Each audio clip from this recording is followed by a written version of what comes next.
Rise and shine, it's Entspresso time. Hey, it's Evan Carmichael, and successful people don't wake up and go, yes, another day, I'm gonna crush it. No, they wake up just like you and I. The difference is they have habits and routines, like watching one of these videos, that set them up for success. So let's start your day off right together. Grab your coffee, know that I believe in you. And in celebration of my recent one-on-one with Marie Forleo, enjoy this shot of Entspresso from our vault.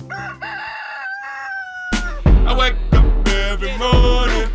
Espresso keep me going. I wake up every morning.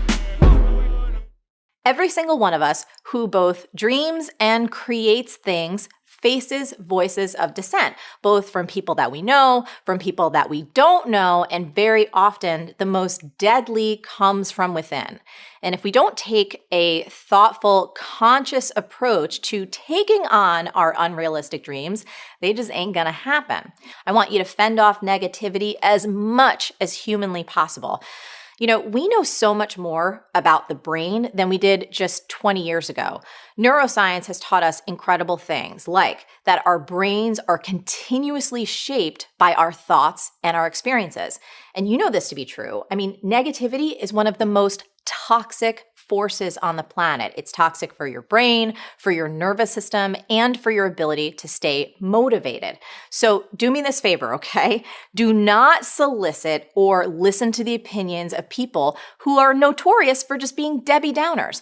The one mistake that I've seen people make consistently is they almost habitually talk to the exact person who is the most likely to shoot them down and make them feel like crap. So don't do that. And here's another key. I want you to always consider the source. Meaning, don't put a lot of stock into other people's opinions unless they're actually out there consistently taking risks and being brave and actually making things happen. I mean, if you think about it, let's say, I don't know, you wanted to climb Mount Everest. Would you ever take advice from someone who's never even attempted the summit? No, of course not. That would be crazy. So don't take advice from anyone unless you really think it through. And I want you to ask, has this person achieved an unrealistic or impossible dream? Are they taking meaningful risks on a consistent basis? Do you admire who they are, how they live, and what they contribute? If not, do not use them as a sounding board for your idea. The people you hang with are keeping you where you are. The people you are spending all this time with, you've heard it before. You've heard it before that you are a product of the 5 people you spend the most time with. It's true. If you're hanging out with people who are negative, who are toxic, who are telling you can't do it, who are finding all the reasons why you are not going to win, then guess what? You're going to believe it. This is why I think lack of belief is the world's #1 problem. The mission that I am on for the rest of my life that I will never accomplish is to help people believe in themselves more. To understand that you have Michael Jordan level genius at something, and you have to find it, you have to believe in it, you got to chase it down and then take consistent action towards it. And most people in your life are not cheering you on like that, and that's a problem.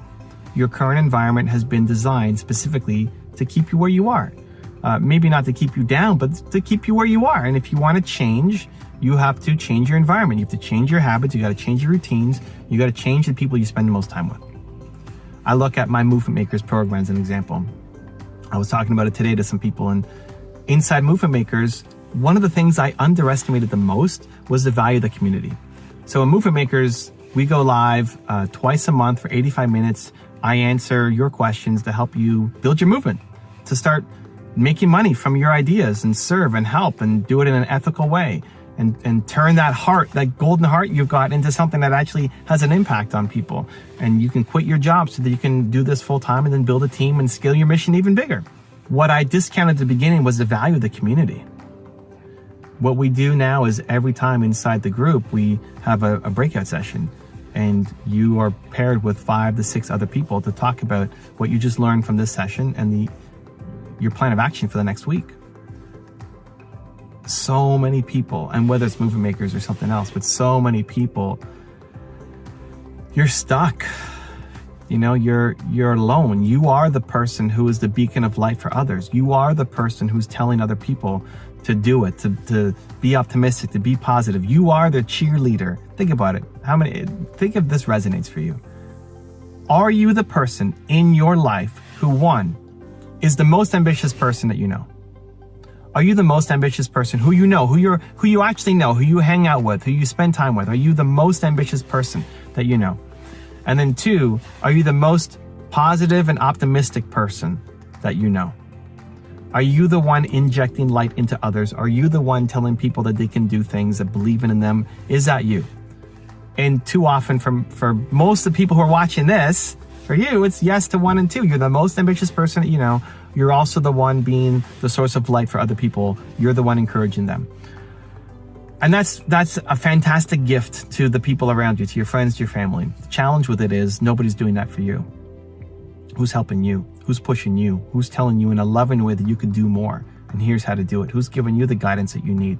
Who's the shoulder for you to not cry on, but get encouragement from, right? Who's giving you that push in a loving way forward towards your dreams and goals and helping you feel like they're possible? Who's doing that for you? The problem is not enough or nobody. And so how do you change that? Well, it's a conscious choice. It's a step-by-step process. Step number 1 is whoever is being that negative influence in your life, you want to either cut out completely or spend less time with them. You know, if it's your mom, you may not want to completely cut your mom out of your life, but you spend less time. And you definitely cut off access to talking about certain topics. If it's your career that's always an issue, then you don't talk about your career with your mom. You just, nope, not talking about that. For the sake of our relationship, we're not talking about it. I know you love me, we're not talking about that because it always leads to a fight. I love you, we're not talking about that. And change the subject to something else that you both care about and can't talk about. Some friends, maybe you've outgrown. Maybe some friends you shouldn't hang with anymore. A lot of us are in relationships out of convenience. Just because you've known them since high school or grade school doesn't mean that you should still be their friend. You've grown, you've learned, you've adapted. You need to grow and learn and adapt your friend circle as well. So limit access. Step number 1 is limit access. Again, either completely cut off or limit the amount of time that they spend with you if they're a negative source of energy in your life. Step number 2 is now you got to fill that void. Now you got a void. Now you got nobody to talk to. So you got to fill that void with positivity. And it could either be friends that you know who are positive, who are energetic, who are uplifting, or it could be what I call aspirational mentors. So let's dive into both of those. For the friends, they may not be super close friends, but what I like to do is what I call collect good people. I want to collect good people. People who are fun, who when I leave them, I feel better about myself. Do an audit of the people in your life. When you leave them, do you feel better about yourself? Do you have more energy, more love, more contribution? Want to go home and do more? Follow your goals, do something. Or do you come home feeling kind of wiped, exhausted, believing in yourself less, right? Most people will be those energy vampires instead of the vitamin D boost that we need. So think about the people who have given you that boost and then try to find a way to spend more time with them. Maybe you met them in the comment section of this video. Maybe you met them inside Movie Makers. Maybe you met them at some event in the past. Maybe they were on a clubhouse session with you. You've met them. You haven't spent a lot of time with them, but try to find a way to spend more time with them. Try to find a way to have a weekly sit down with them or a monthly coffee session with them. Try to find a way. You go out of your way to reach out to them to try to spend more time with them. Because chances are they like your energy too. Chances are you're not the only one. Chances are they left that conversation with you feeling better about themselves too, because that's the kind of person that you are. So schedule it in, reach out to them, schedule it in.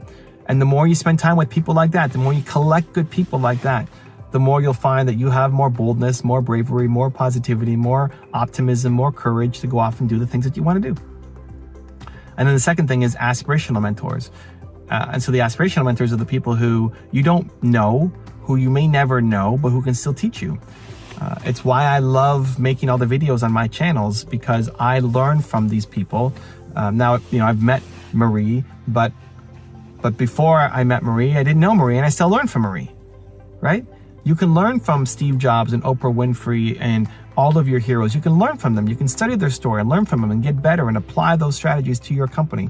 And it's why I made this Entspresso series, because I want you to start your day with something that builds you up, that gives you energy, that gives you the shot of Entspresso to go do something and be proud of your life and make something today that you're going to want to show your grandkids, right? That's why I do, guys, even on my main channel, we have over 10,000. I did a count last week. We had 10,663 videos. Not all of them are public.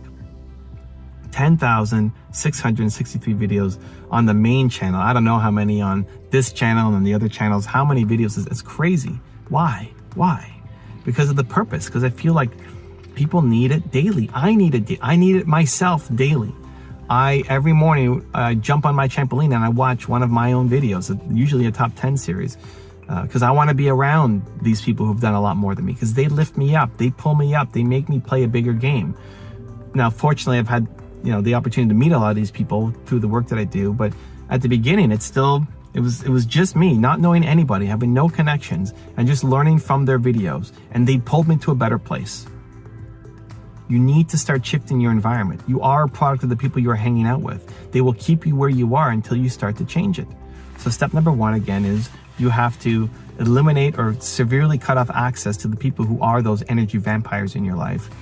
2, start collecting good people and being around the people who make you feel better about yourself, give you more energy and joy. And then 3, have more aspirational mentors in your life. Make it part of your daily habits, daily routines, to watch a video, read a book, listen to a podcast, be around your heroes. Because the more you are around your heroes, the more you will start to think like them. You have to make the shift. You're not that far off. You know you're capable of more. You're not that far off from being the person who you want to be, from being the person who's proud of the person looking back in the mirror. You're not that far off. But a big shift that will help you get there is eliminating some of that negativity in your life and replacing it with positivity, with courage, belief, and optimism. Now, I've got a special bonus clip that I think you're going to enjoy. But before that, it's time for the good deed of the day. This is something new. I believe that you're built to serve, and it feels so good to do something nice for somebody else. So good deed of the day. Put down in the comments one thing that you need help with, that you're working on, that you'd love some support or guidance on. And then 2, go comment on somebody else's comment and give them some love, give them some support, give them some encouragement, maybe give them some connections, try to help them solve that problem. Even if it's saying, I believe in you. That one little bit of encouragement can be the difference between somebody quitting and continuing on. So the good deed of the day, in the comments below, write down one thing that you need help on, that you're struggling with, that you're working on. And then part 2 is go give love to somebody else in the comments too, and let them know that you believe in them as well. Also, if you want to have more self-confidence and self-belief, the science says it can take up to 254 days of consecutive action for you to shift that habit forward. So I've designed a special free program to help you get more self-belief for every day. For 254 days, I will send you an email to an unlisted video that, if you watch it, will shift your confidence forward. The links to join for free are in the description below.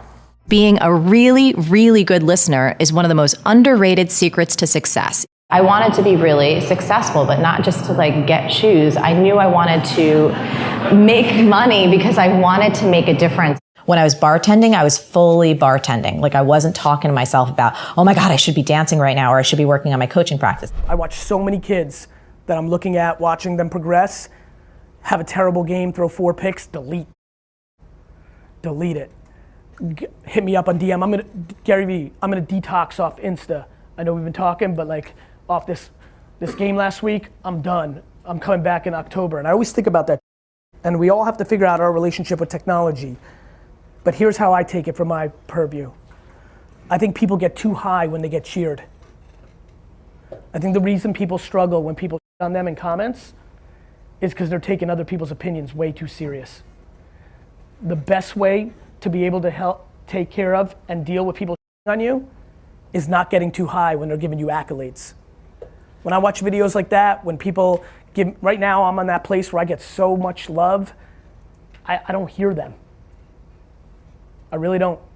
I understand, I appreciate it, feels humbling as but I don't hear them. I still think I suck, I'm grinding, I'm in the process, it's early.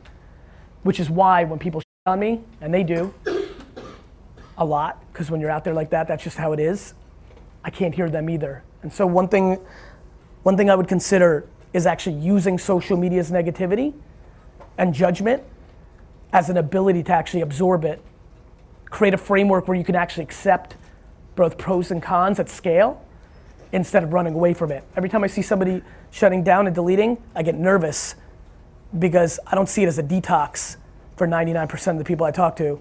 I see it running away from judgment. And judgment is the only thing I promise you that you'll have for the rest of your life and that you have had. If you want to see the last one-on-one I did with the amazing Marie Forleo, check it out right there next to me. I think you'll love it. Continue to believe, and I'll see you there. Most of us exist in this space of endless comparison, the compare and despair, right? So we have either these idealized versions of ourselves